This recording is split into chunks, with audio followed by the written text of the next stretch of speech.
السلام علیکم ورحمۃ اللہ وبرکاتہ۔ آج میں آپ کے سامنے سورہ شعراء کی آیت نمبر 10، 11 اور 12 کا ترجمہ لے کر حاضر ہوں۔ سماعت فرمائیے۔ اعوذ باللہ من الشیطان الرجیم، بسم اللہ الرحمن الرحیم۔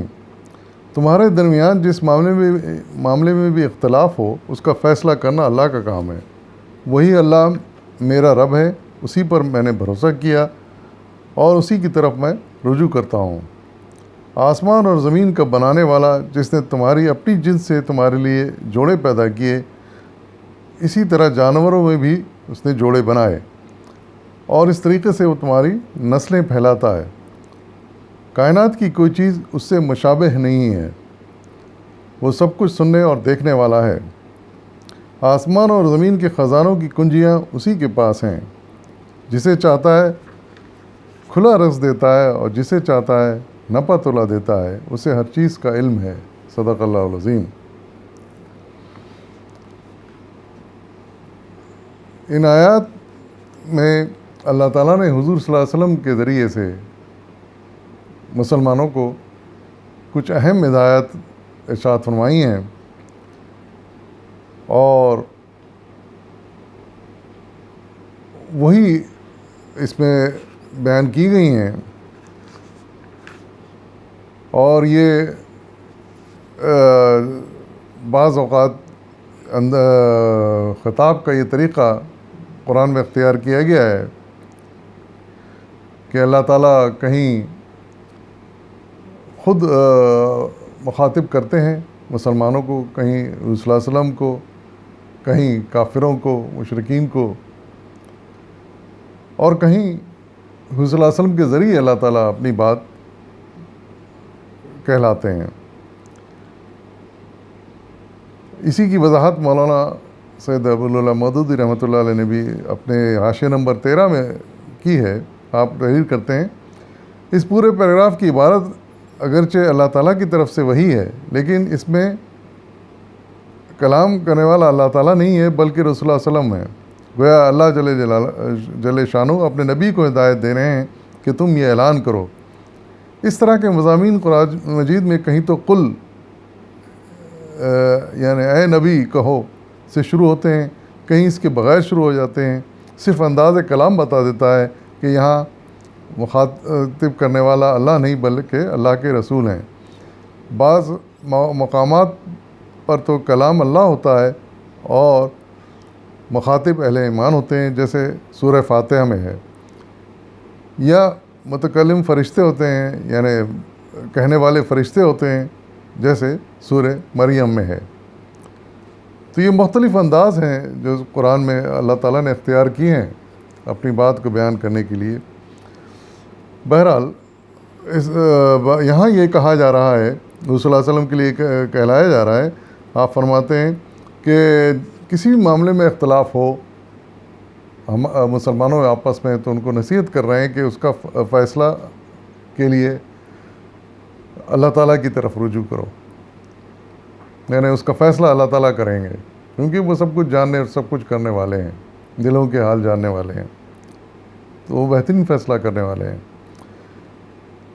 تو مسلمانوں کا کام یہی ہے، اس وقت بھی یہی تھا جب صلی اللہ علیہ وسلم بقائد حیات تھے، کہ کوئی بھی نزاع ہوتا، کوئی بھی اختلاف پیدا ہوتا، تو حضور صلی اللہ علیہ وسلم سے وہ اس مسئلے کا حل نکالتے تھے، اس معاملے کا فیصلہ کراتے تھے۔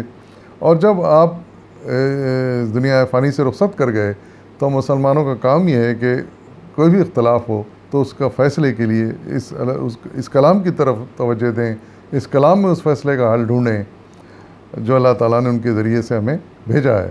اور یقیناً یہ کلام اس قابل ہے کہ ہر فیصلے کا، ہر اختلاف کا فیصلہ کر سکتا ہے، ہر مسئلے کا حل بتا سکتا ہے۔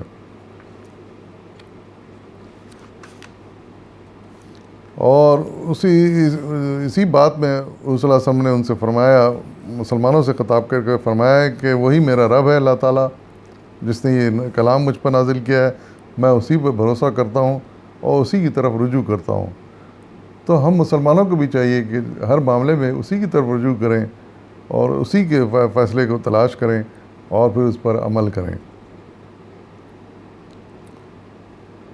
پھر ارشاد فرمایا جا رہا ہے آسمان و زمین کا بنانے والا پروردگار ہے، اس میں کوئی شک نہیں ہے کہ یہ پوری کائنات اسی نے بنائی ہے، سارے انسان اسی نے بنائے ہیں، سارے جاندار اس نے بنائے ہیں، پھر ان کے جوڑے بنائے ہیں، اور پھر جس سے کہ ان کی نسلیں چل رہی ہیں اس دنیا میں حیات کے آنے سے لے کر قیامت تک یہ نسل کا سلسلہ اسی طرح انہی جوڑوں سے چلتا رہا ہے اور چلتا رہے گا۔ پھر ایک بڑی اہم بات ارشاد فرمائی گئی ہے جو کہ بڑی ہی اہم اور بڑی ہی مختصر انداز میں اللہ تعالیٰ کی اتنی عظیم الشان ہستی کی تعریف میں بیان کی گئی ہے، اور اس کی قدرت کو اس سے بہتر انداز میں اور کیا بیان کیا جا سکتا ہے۔ یعنی ارشاد فرمایا گیا کہ کائنات کی کوئی چیز اس کے مشابہ نہیں ہے۔ یہ ایک بہت بڑی حقیقت ہے کہ اس کی ذات وہ تنہا ذات ہے جس کے مشابہ دنیا کی، اس کائنات کی، زمین کے اندر، آسمانوں کے اندر، ستاروں سیاروں کے اندر، کہکشاؤں میں کہیں بھی کوئی اس کی مثال، اس کے مشابہ کوئی چیز نہیں ہے۔ وہ یکتا ہے، ہر معاملے میں یکتا ہے، طاقت کے معاملے میں، قدرت کے معاملے میں، تخلیق کے معاملے میں، فیصلوں کے معاملے میں، رحم و کرم کے معاملے میں، غیظ و غضب کے معاملے میں، یعنی غرض کوئی بھی معاملہ اٹھا کے دیکھا جائے تو وہ یکتا ہے، اس جیسی کوئی چیز نہیں پائی جاتی، اور اسی لیے ہم اس کو اپنا رب مانتے ہیں۔ اور پھر ارشاد فرمایا جا رہا ہے کہ وہ سب کچھ سننے اور دیکھنے والا ہے، اس میں کیا شک ہے؟ یقیناً وہ سمیع البصیر ہے، ہر چیز سنتا ہے اور دیکھتا ہے۔ اور پھر ایک اہم بات ارشاد فرمائی جا رہی ہے کہ آسمانوں اور زمین میں جو خزانے ہیں، یعنی جو نعمتیں ہیں، اس کی چابیاں اللہ تعالیٰ کے پاس ہیں، وہ اسی کی تحویل میں ہیں۔ ان خزانوں میں سے وہ جس کو چاہتا ہے، جتنا چاہتا ہے دیتا ہے، کوئی اس پر اعتراض نہیں کر سکتا۔ جس کو چاہتا ہے کھلا دیتا ہے، جس کو چاہتا ہے نپا تلا دیتا ہے، کسی کی مجال نہیں ہے کہ اس کے اس کام میں کوئی دخل دے یا کوئی اختلاف کرے۔ اور یہ اس لیے کرتا ہے کہ وہ اسے ہر چیز کا علم ہے، یعنی وہ دیتا ہے تو انصاف سے دیتا ہے، کیونکہ اس کا ہر چیز کا علم ہے، ہر چیز کے بارے میں اسے پتہ ہے کہ کون کتنے پانی میں ہے، کون کیا کر رہا ہے، کون کتنا مخلص ہے، کس کا عمل زیادہ اچھا ہے۔ اس حساب سے وہ اپنے انعام کو تقسیم کرتا ہے، ان خزانوں کو بانٹتا ہے، اور اس سے زیادہ بہتر اس معاملے کو جاننے والا، اس سے زیادہ بہتر انصاف کرنے والا اور کون ہو سکتا ہے؟ تو جس کو جتنا مل رہا ہے اسے شکر کرنا چاہیے، اور اپنے اعمال میں اتنی بہتری پیدا کرنی چاہیے کہ پھر اللہ تعالیٰ مزید نوازے اسے اپنے خزانوں سے۔ آمین ثم آمین، وآخر دعوانا والحمد للہ رب العالمین۔